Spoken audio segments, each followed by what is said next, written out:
gusto ko lang klaruhin is ang sinasabi nila, ang basihan nila sa pag-aresto is yung sinasabi nilang ICC warrant of arrest. Okay. Under the law, a foreign judgment is a piece of paper, nothing more than just a piece of paper. A mere scrap of paper, it's nothing, it's worthless unless this is recognized by our local court. Kaya ang sinasabi, dapat, kung totoong merong warrant of arrest, dapat dinaan muna sa korte. Masaklap dito, yung Pilipinong nasa Pilipinas, pinadala mo sa ibang bansa kahit wala kang obligasyong ipadala yung taong yun sa ibang bansa, at pagkatapos, iniwanan mo doon without any aid or assistance from the Philippine government, that makes matters worse. This, to us, is culpable violation of the Constitution. This to us is betrayal of public trust, and the crimes that they committed are all high crimes. So the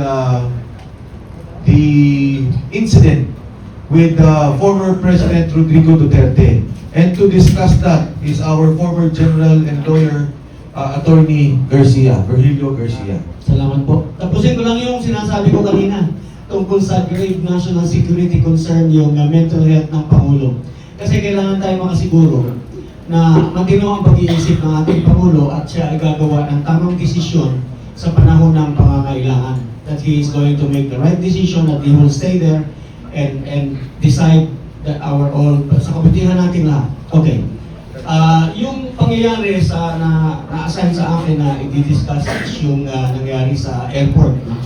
Unang-una, paalam natin sa mga kababayan natin, mga OFW, yung pagka kayo ay nangangailangan ng tulong sa ating gobyerno habang kayo ay nasa ibang bansa, yan po ay hindi kusang loob, hindi kumbaga parang papogi nila na kayo ay tinutulungan nila at tatanawin ninyong utang na loob. Yan po ay obligasyon ng ating gobyerno na kayo ay tulungan. At dito po sa pagkakataong ito, the reverse happened. Ano po, yung nasa labas, tutulungan ka. Napapansin niyo yung mga nakukulong, yung mga pupubago-pagutan ng ulo. We make representations with the government because our government must be able to protect our citizens in other countries para yung sila naman ay maproteksyonan natin sa kapangyarihan ng gobyerno kung saan silang bansa nandoon. Okay, so that is the prime duty of government, is to serve and protect the people. We will give flesh to this constitutional provision dun sa nangyari noong March 11, 2025? Oh, sa airport, no? So, it doesn't matter, hindi personality driven, kundi ito ay obligasyon ng ating gobyerno na kailangan gampanan. Kaya sinasabi namin, sinasakdal namin ang Pangulo ng Pilipinas, si Ferdinand Romualdez Marcos Jr., ng paglabag sa saligang batas, ng pagbigo sa tiwala ng taong bayan, at ang paglabag sa batas. Ayan. Noong March 11 ba? March 11, 2025. Sa airport, inaresto si Pangulong Duterte. Hindi siya napagbigyan na matulungan ng kanyang abogado. He was denied legal representation. Yung isang abogado nga niya, hinangka pa, inalis doon. No? So, it's all in the complaint, yung narration of facts. No? But we all witness this, so I don't have to parang sabihin. Ang gusto ko lang klaruhin is ang sinasabi nila, ang basihan nila sa pag-aresto is yung sinasabi nilang ICC warrant of arrest. Okay. Under the law, a foreign judgment is a piece of paper, nothing more than just a piece of paper.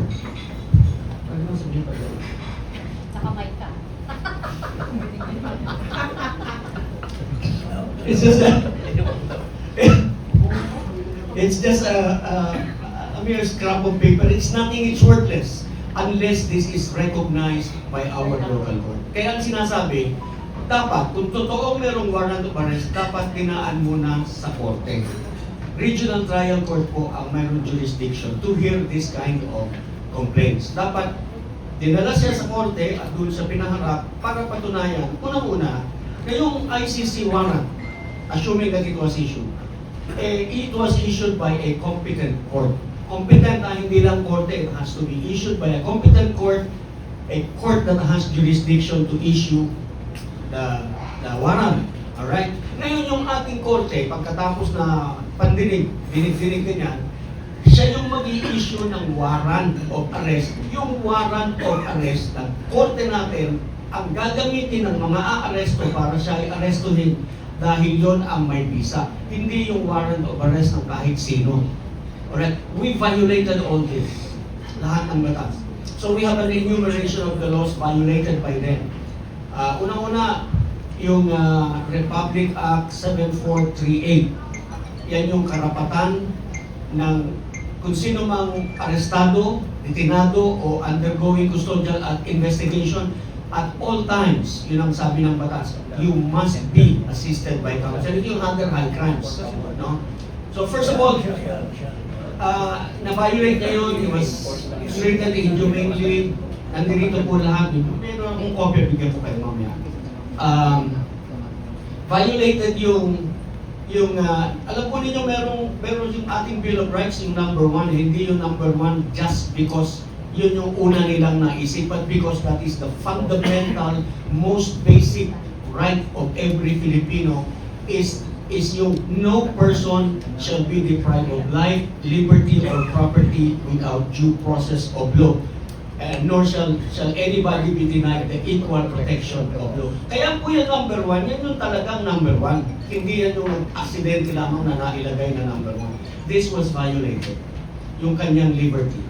Hindi siya nabigyan ng due process. No? Ngayon, bakit sinasabi natin si Presidente ang may kasalanan ng lahat ng ito kahit wala siya doon sa airport?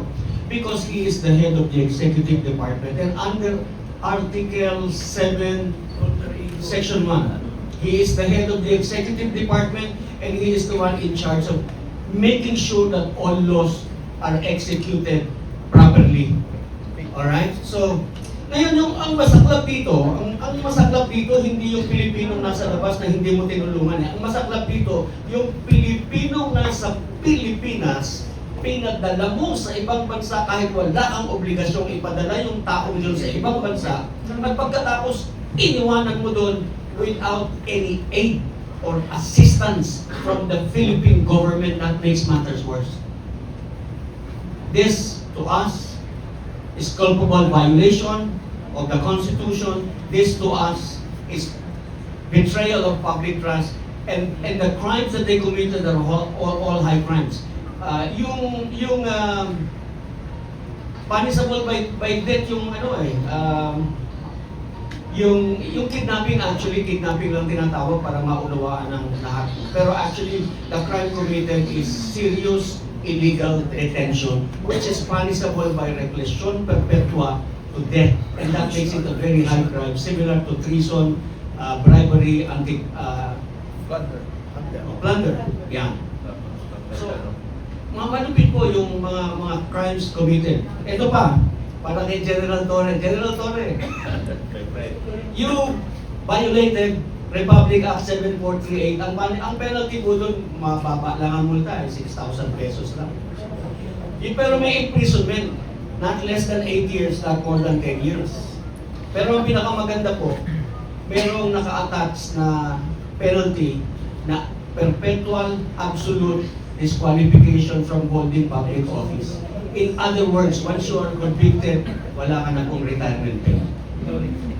Salamat po. Thank you, General Garcia. Ang matindi doon is lahat itong gumagalaw, Gilbert, John B. Cremulya, Anyo, Ibo, Ministro, lahat sila ni John B. Cremulya, that they planned it. So it's a conspiracy to put Duterte under rendition. And the fact is, they have lied. They have lied to the public. Sinasabi ni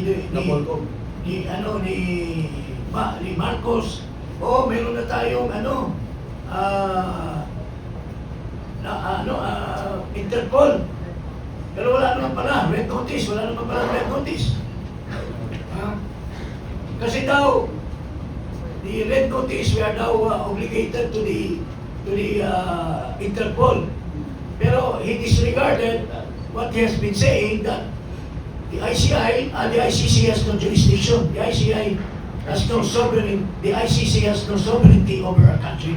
The ICC has no jurisdiction. So he contradicted that, which he has been pronouncing for so long, by just a mere, oh, we cannot refuse the Interpol, we are... So, tapos hindi naman pala red notice, kundi diffusion lang. Wala nga eh. It's not even approved by the head of the Interpol yung ginawa nila.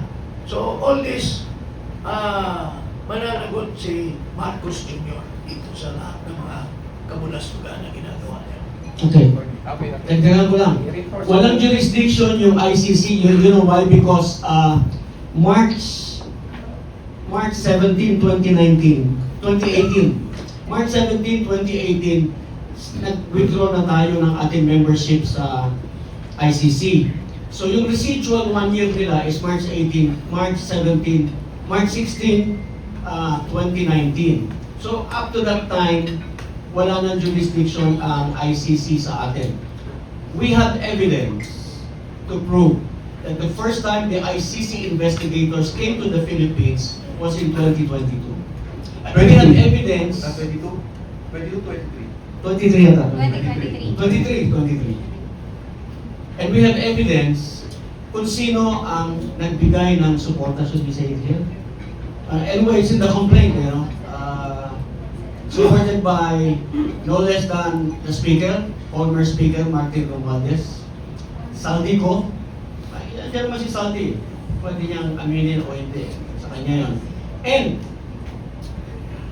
Sunny Trians. Thank you, General Garcia. Attorney Manny. Under ground number 6 of our impeachment complaint of the people of the Philippines, I'd like to state the respondent Ferdinand R. Marcos Jr.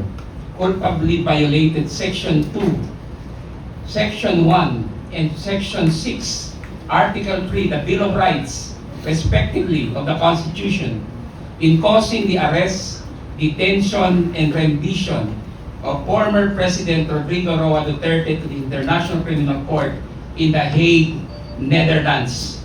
These are fundamental rights guaranteed to every citizen of the Philippines, regardless of positions. And these were all violated. And if you violate the fundamental rights of Filipinos, you commit the crimes under the revised penal code. These are crimes against the fundamental rights under the revised penal code. The President is the chief implementer of the revised penal code. And yet he masterminded the extrajudicial rendition of former President Duterte. Kaya hindi basta-basta yung sinasabi niya na wala siyang kinalaman. Kasi siya ang nag-implement ng batas. Hindi ito about politics. He disregarded the right of the Filipino and put in danger and bargain away our national sovereignty. Nasa aming complaint din yan. So thank you very much.